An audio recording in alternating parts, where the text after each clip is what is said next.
I feel like everybody or almost a lot of kids have read Bone. Now, for our context, we picked up Bone for the first time when I was in 3rd grade, and it was definitely a shock to say the least. It was definitely not a children's book. It went from like meadow for like the first like 2 or 3 books. It was probably like a children's book with some scary aspects, like the rat monsters, Or like right? the freaking sci-fi. No, that's not the one I'm saying. I'm saying in the beginning it was normal. It was like, like the rat monsters and like, the animals, goo, the possums, all that stuff. And then 4 books later, you see the hooded one, right? We'll talk about more later, slicing dudes' bodies off, right? And freaking people's necks off. I'm like, yo, what the freak is this? Literally the first comic I picked up, right, was, I think it was book 5 when they were going into town, and there was this big scary guy with one arm missing talking about, I fought dragons, right? Has a whole scar, 2 beards, and he gets cut in half 2 seconds later. Like, what is this, bro? Isn't this a children's book? Like, lock in game. Anyways, but I know many people have looked at the Lord of the Locusts and wonder. Well, I don't know if you wonder, but we're gonna make you wonder. What does it represent? Bro, this kid. Okay, no. There's like a quote. No, there's like a quota that no one needs to hit of like 2 words or 3 words. I talk too much, and no one needs. I think it's something else. I was gonna say, what does it represent? Okay, I can say something else. Okay, let's lock in. So, what does the Lord of the Locusts represent?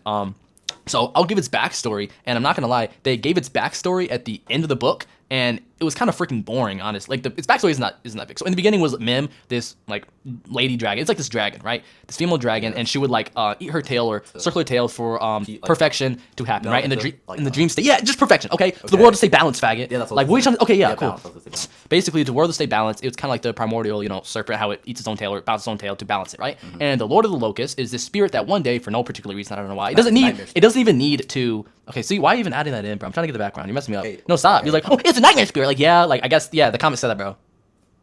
Yo, Noah was trying to skim through it because he wasn't prepared. He was skimming through it the whole time. Yes, I was coming home, cardio. No, quick, senpai's about to be home. Like, we get it, bro. Okay, don't interrupt me, okay? Basically, for no particular reason, the Lord of the Locusts gets mad and, in spirit form, right? Because the Lord of the Locusts doesn't actually have a physical form. It possesses Mim and corrupts her, I guess. Well, I'll say it, right? Corrupts her and takes her over to enact on its evil desires, whatever that may be, and the dragons had to eventually burn it, go against it, and turn it to stone where it was like a mountain, turn it to a mountain, whatever. I'm not gonna lie, the Lord of the Locusts backstory isn't all that interesting because I think they realized that the mystery of the Lord of the Locusts not having a form, it acting through the hooded one than the rat creatures was way more kind of like, intriguing. Thank you for that. I would not know the word. That looks good. Intriguing, right? And then it just came up with something at the last minute.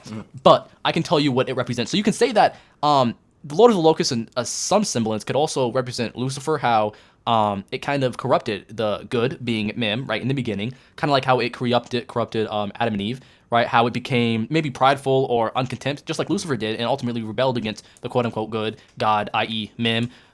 And Lucifer being kind of like the locust in some sense, But you could look into that kind of symbolism. I just think that it uses the Bible as a mode for storytelling, as the beginning, right? I think that many people do that, right? But I would say it's deeper. What were you gonna say? I was gonna say it's kind of seen as a demonic force of like nightmare, fear, and despair.